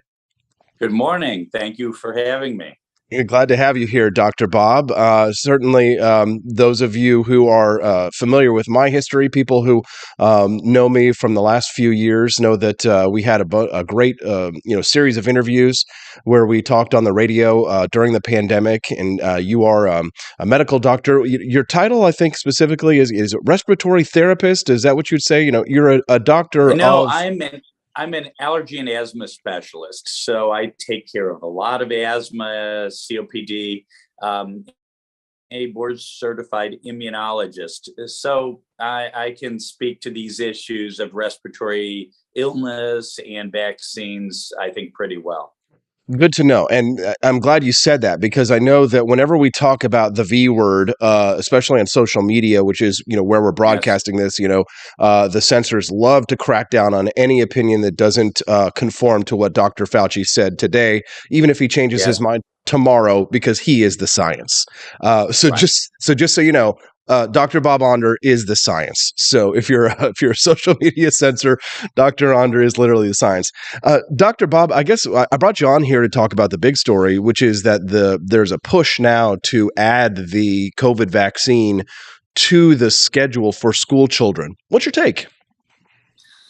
Yeah, that's right, Austin. Last week, the CDC advisory panel voted to add COVID vaccine to the mandatory vaccine schedule for toddlers, despite really scant evidence of effectiveness in this age group, even less evidence that COVID-19 poses a serious risk of injury or death on these very young children. And despite the fact that 97% of children have already had and been and recovered from COVID-19, so they have natural immunity. So far from following the science, it appears that the advisory committee of the CDC is just going along with this sort of vaccine absolutism, something that Dr. Fauci has illustrated since the 1980s and the AIDS epidemic. Dr. Fauci, year after year after year, poo-pooed other therapeutics for HIV because we needed a vaccine, right? Well, fast forward to 2022, we don't have a vaccine for HIV. And I hate to say it, although the COVID-19 vaccine, I think for those at risk of serious complications or death, especially older people, especially people with underlying medical conditions, it can be of benefit of reducing the risk of death and hospitalization. But the idea that COVID-19 vaccine should be mandated for everyone, much less children, for whom influenza and RSV and other viruses pose far greater risk, and we don't mandate those vaccines, I think is the height of ignoring the data. If you're just tuning in, we're speaking to Dr. Robert Onder. We're speaking to him about the CDC voting to add the COVID-19 vaccine to the mandated schedule for school children. Dr. Bob, do you think they're doing this for political reasons? It almost feels like they're really just trying to stick their finger or stick their thumbs in the eyes of their political opponents rather than trying to make a scientific decision. Well, I think there's a lot of that going on, Austin. I think over and over again, we have seen things that seem to work, that the scientific establishment poo-pooed, and at the same time that had scant to no evidence of efficacy, for instance, mask mandates and keeping our kids out of school, that they shoved down our throats. And it's almost like they enjoyed the raw support of pushing people around. Lord Acton said, power tends to corrupt and absolute power corrupts absolutely. These public health officials whose role just a few years ago was merely to compile disease statistics and formulate our flu shot formula every year, now all of a sudden had absolute power on every area of our lives, from what we wore on our face to what vaccine we received, to even whether landlords could evict tenants for not paying rent. So we really have created a class of unelected oligarchs who love ruling over us. And then there's the virtue signaling, Austin. If you wear a mask, if you get your 25th booster, and you shelter in place and do your work from your laptop at home, you are more virtuous than those of us mere mortals who have skepticism about those things. And we see the consequences of all this. We have a mental health crisis among our young people like we've never had before. Later in your show, you're going to discuss the extremely poor educational attainment and the drop even this year, even though most kids have been back to school for a little while. This is just the worst public health mistake, our response to the COVID-19 vaccine in human history. If you're just tuning in, we're speaking to Dr. Robert Onder. You can text the show at 573-319-1586 if you have a question for Dr. Bob. Dr. Bob, the governor of the state of Missouri, Mike Parson, has vowed that he will not comply with this recommendation from the CDC. I mean, how much power does the governor have in Missouri to be able to block the implementation of that? And do you think that that's likely that the governor will prevail? So really good question. The CDC action last week per se does not have force of law in the state of Missouri. So that recommendation to add COVID-19 vaccines for toddlers to the list of pediatric immunizations, that doesn't really have any force of law per se. The concerning thing is that is where the list of mandated vaccines tends to come from. Remember the battle we had in the Missouri Senate over the confirmation of Ron Karoff, who I believe was a true believing COVID tyrant from the state of Illinois, who presided over J.B. Pritzker's reign of terror in that state. Fortunately, the Missouri Senate Conservative Caucus derailed his nomination, and that was pulled back. But many times these public health so-called experts have a very dogmatic, very doctrinaire mindset. And not only the public health experts, but the people who run our hospitals. I remember sitting down with Dr. Alex Garza, the quote commander of the St. Louis Region Pandemic Task Force. I'm not making that up. He gave himself the title of commander. And Ms. Kaiser, the CEO of SSM Health System, they were telling County Executive Ailman and me that St. Charles County must have a mask mandate, and that we were the weak link against fighting COVID. Fast forward, a year, we had 50% fewer COVID hospitalizations and death per capita than St. Louis County, which had a mask mandate. So I worry that as long as the public health establishment is pushing this on us, that even if the state of Missouri doesn't have a COVID vax mandate for toddlers, what's to keep a school district, what's to keep a hospital from saying we're not going to let your kids come into our hospital for routine procedures unless they've been vaccinated? Working that, I've seen medical practices around St. Louis who will not treat unvaccinated children. And that's just despicable. It's a violation of the Hippocratic Oath. And it's a triumph of politics over science and good health care. That's good stuff. We're speaking to Senator Dr. Bob Onder. Dr. Onder is joining us now to discuss adding the vaccine to the schedule for mandated vaccines for school children. You can text the show at 573-319-1586. So, Dr. Bob, where do you think this all ends up? I mean, Robbie Thurman over on the live stream this morning says that when you follow the science, it usually heads back to the money.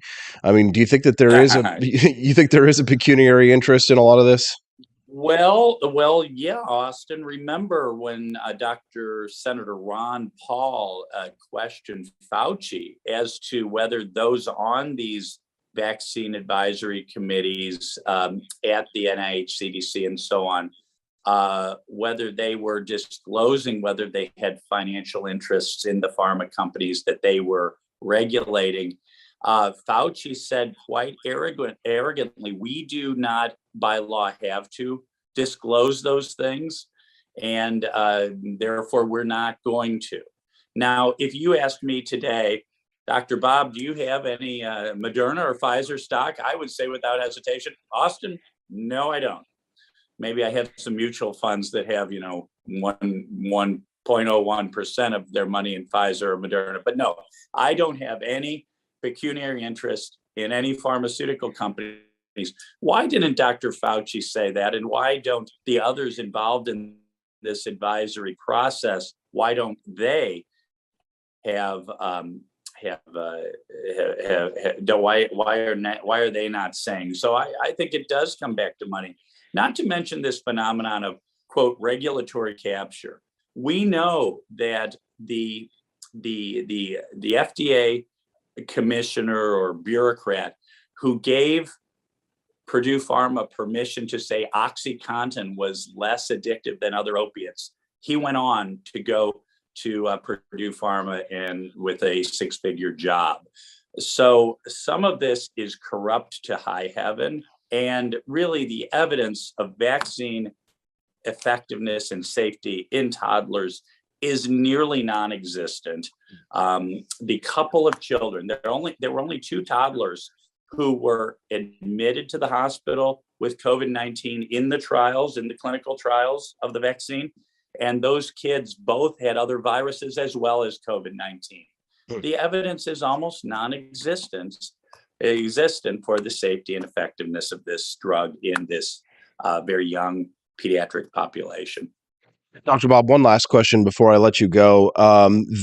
Being in the conservative community, being in the libertarian community, naturally, I see a lot of, memes shared in my timeline, a lot of stories shared in my timeline about, healthy people like athletes, dropping dead from myocarditis,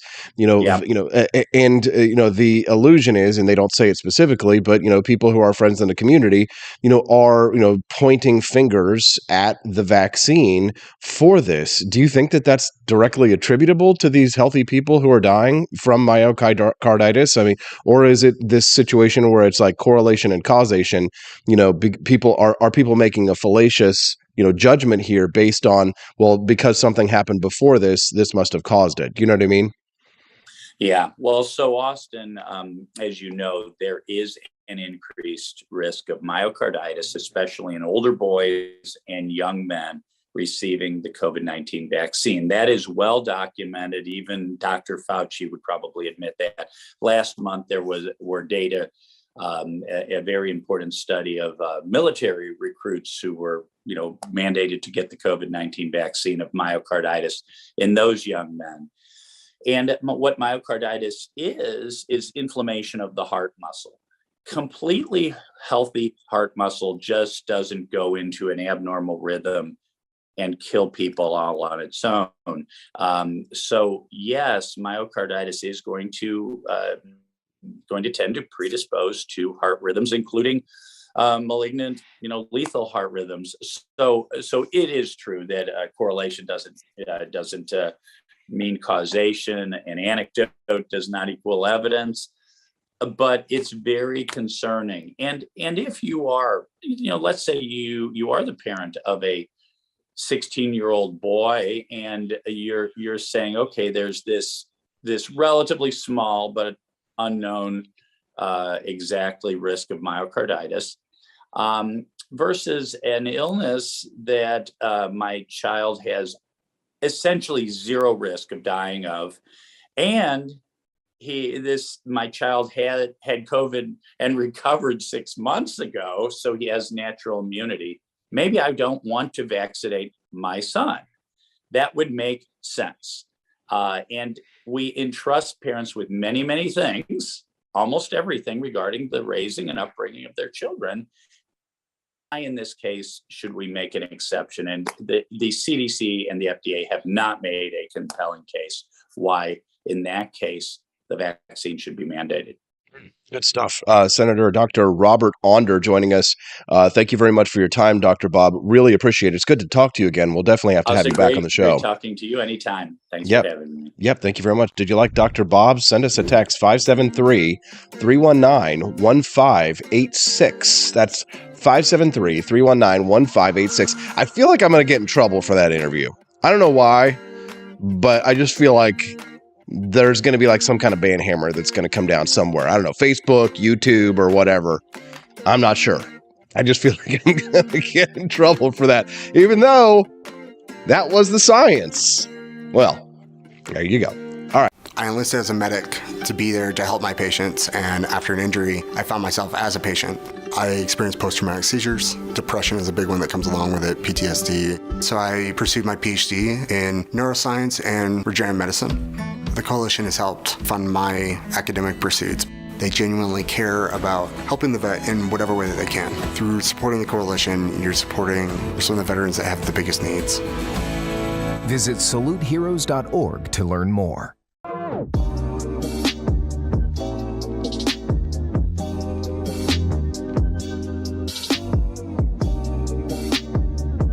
If there wasn't going to be somebody who was a fiery champion of liberty, somebody who would get out there and who would be aggressive, and if they wouldn't do it with more fire or passion than I had, then I would go and I would fight this battle for us.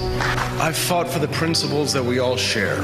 Parties tend to be secondary to me. We're here because we believe in the principles of liberty.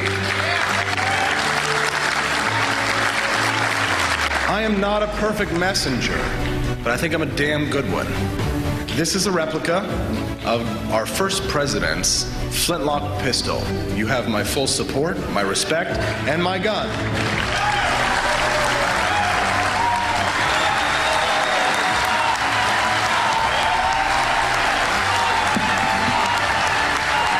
Thank you.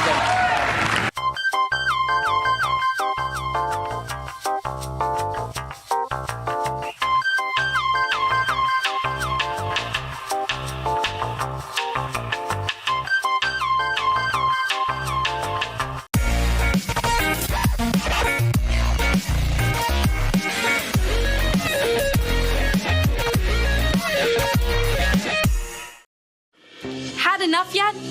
Do facts no longer matter? Are lies to be encouraged instead of punished? This is not our inheritance. If truth no longer matters, we will not remain free for long. This is our generation's challenge, to defend our founders' hope that we the people could self-govern if we defend our right to get the facts. And right now, we're building the only defense of free people have, the facts on every politician, every position they held, every statement they've made, every vote they've made, and any cash they've taken. It's the real history on those now pandering for your vote. There are hundreds of young people building our defense right now, and they need your help. We all have our passions, but as our ancestors knew, when events become so foul they threaten us all, we must stand and defend each other. Please, have our backs. Join us at votesmart.org.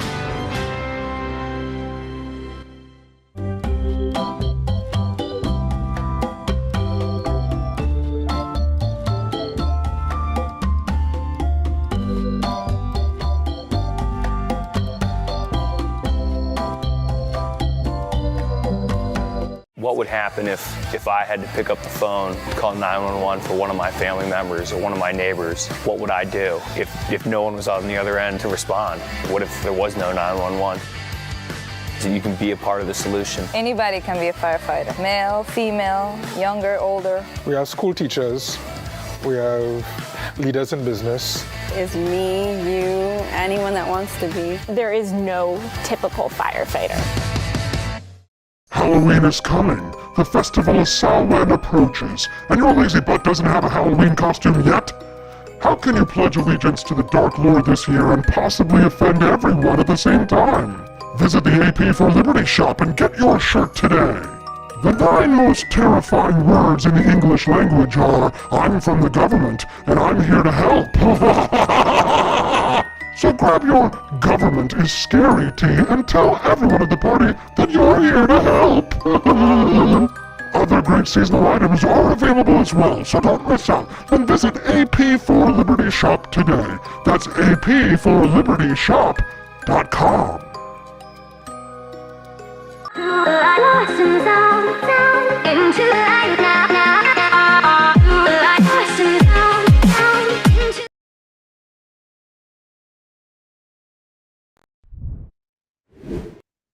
Good morning, Rise and Freedom. I'm Austin Petersen, and you're watching and listening to the Wake Up America show with me, AP. Glad to have you here.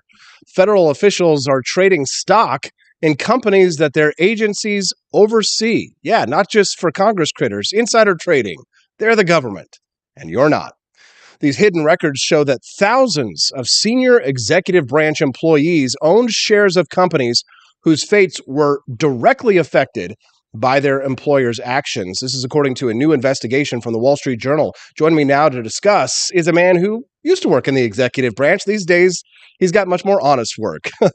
Vance Ginn is a senior fellow at Young Americans for Liberty, and he's joining us now. Good morning, Vance. Nice to see you today.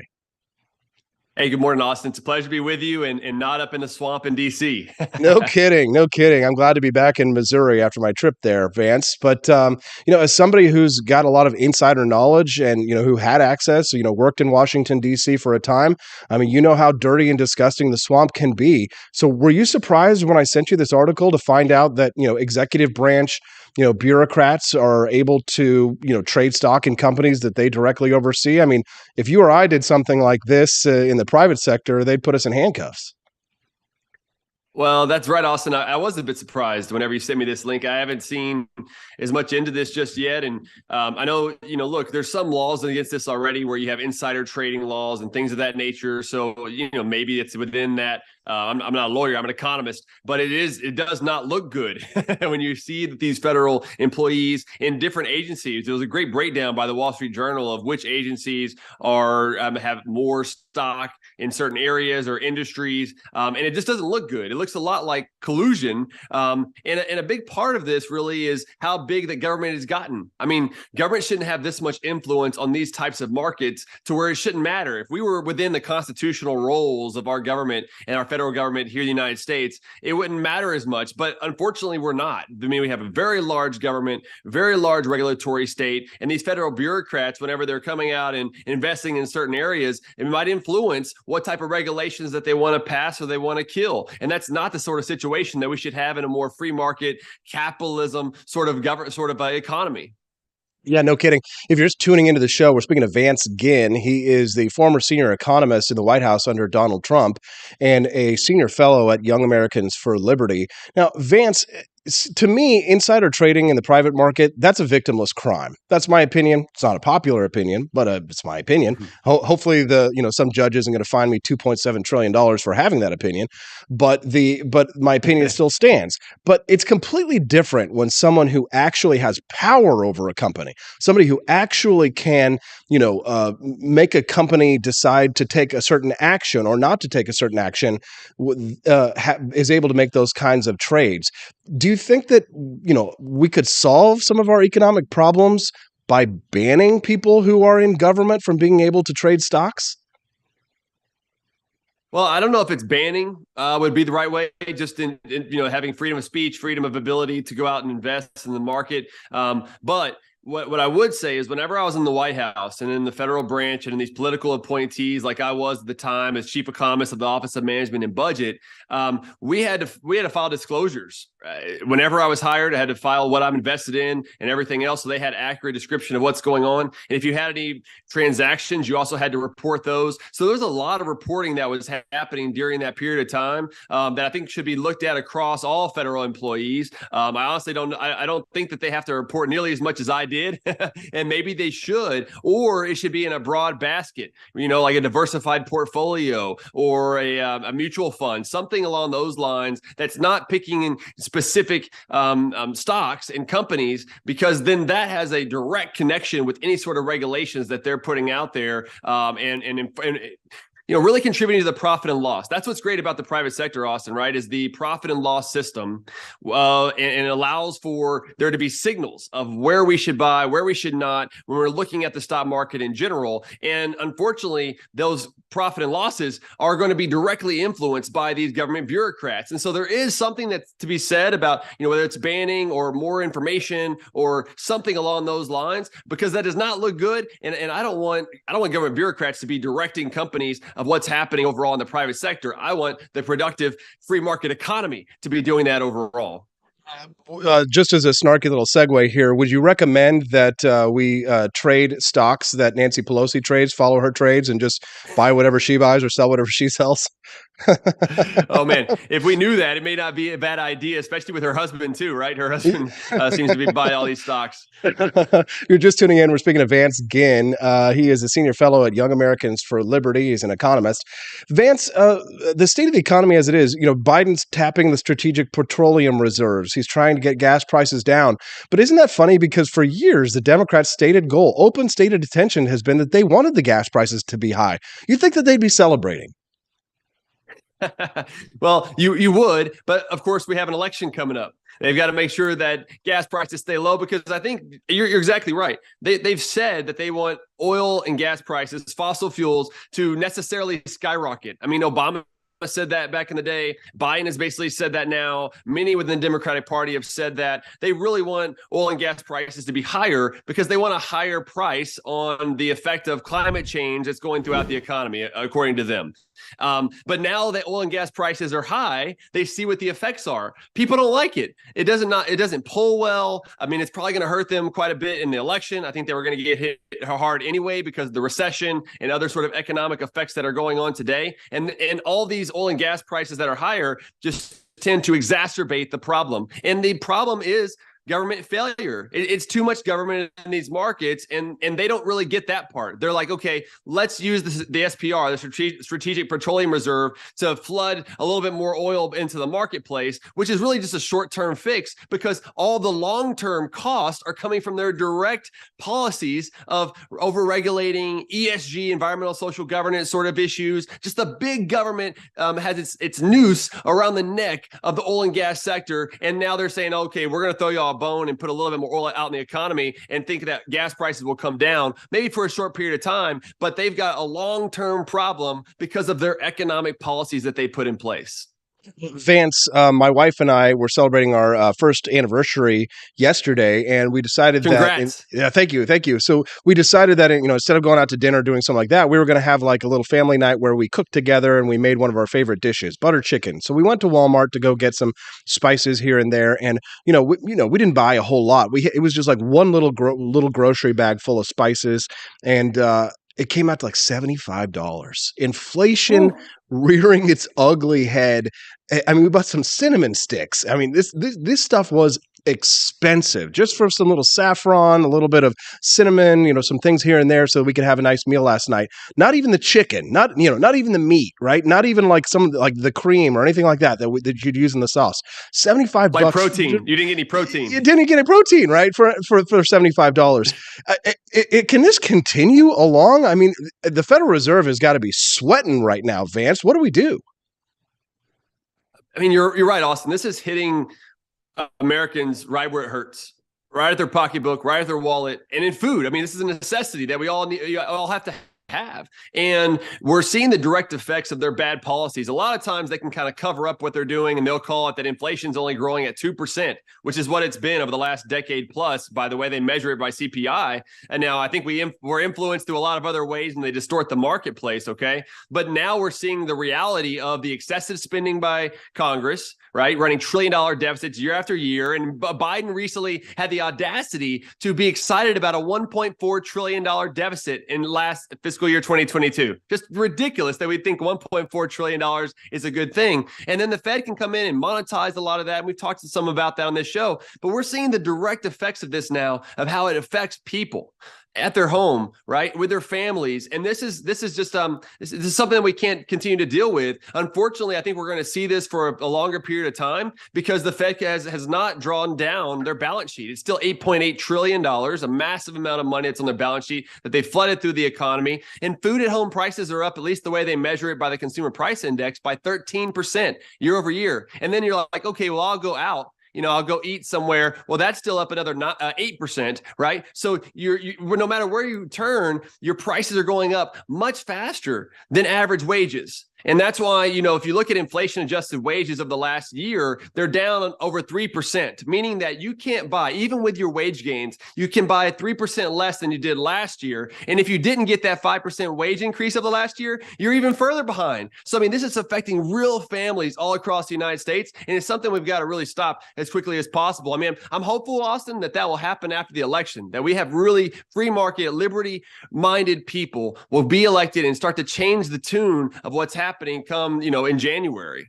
So the cure for our economic melees is to go vote this fall, you'd say?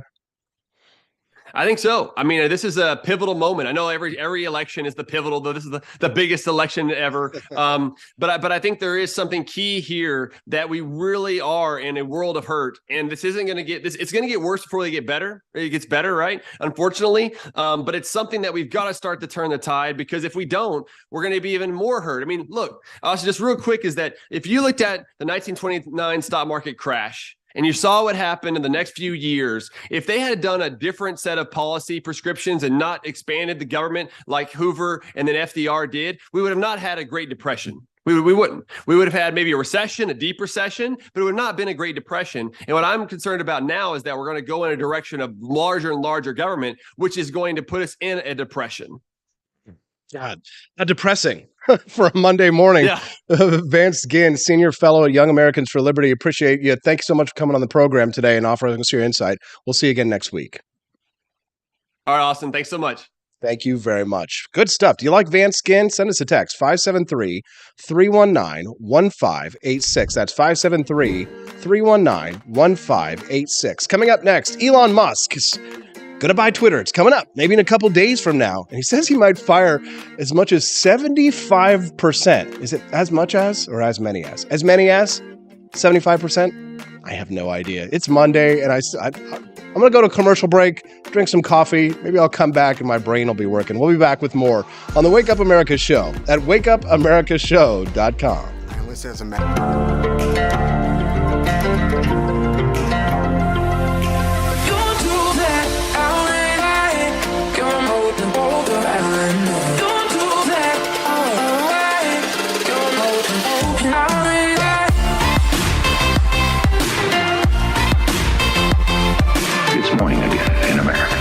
country is prouder and stronger and better.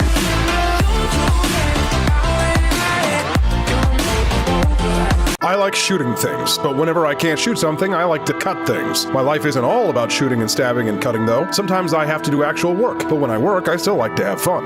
And there's nothing less fun than trying to cut with a crappy knife. Thankfully, from the ancient sect of Christian knights, who also loved cutting and stabbing, comes a new implement that has received my personal blessing, the Templar knife. Like the ancient sword of Excalibur, you don't choose a Templar knife, it chooses you. You just decide what kind you want on the website first, however, and then order it online, and then it chooses you. The Templar knife comes in a variety of shapes. As a man of culture and taste, I have decided I will never use a terrible knife again. And thanks to the inspiration provided by this excellent product, I have decided to launch a new crusade against anyone using less than superior knives. Join me, brothers and sisters, by visiting uppercuttactical.com/pages/Templar-knives. That's a lot of slashes. For that, you'll need a Templar knife. For 10% off, use code AP for Liberty and join me in a quest for glory, for liberty, for Christendom, for the Templar knife. Get yours today. Fire.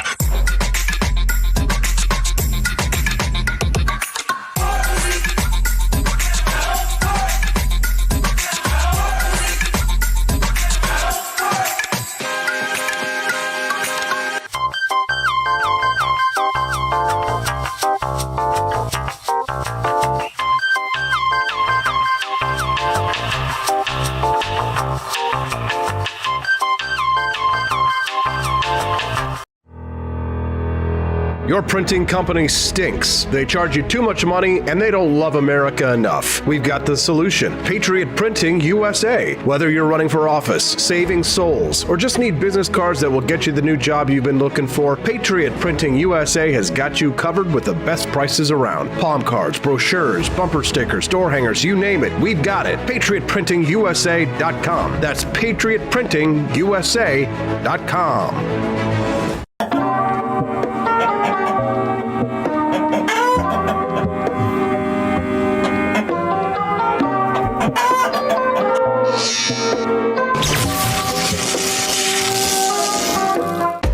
Want an engaging website to boost your business?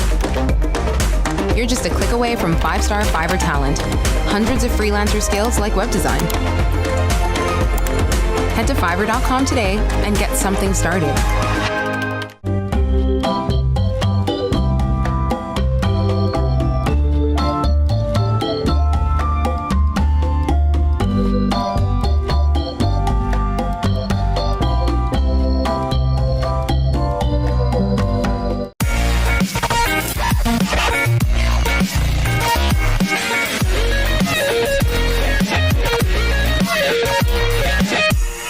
Average Americans are turning into conspiracy theorists at an unprecedented rate.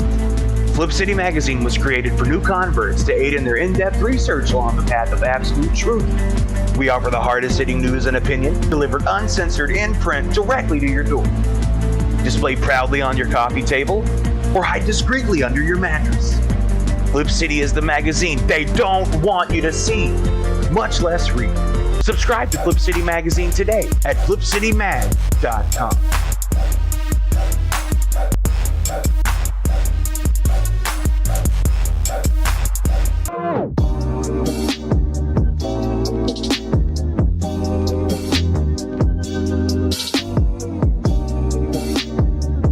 I would remind you that extremism in the defense of liberty is no vice.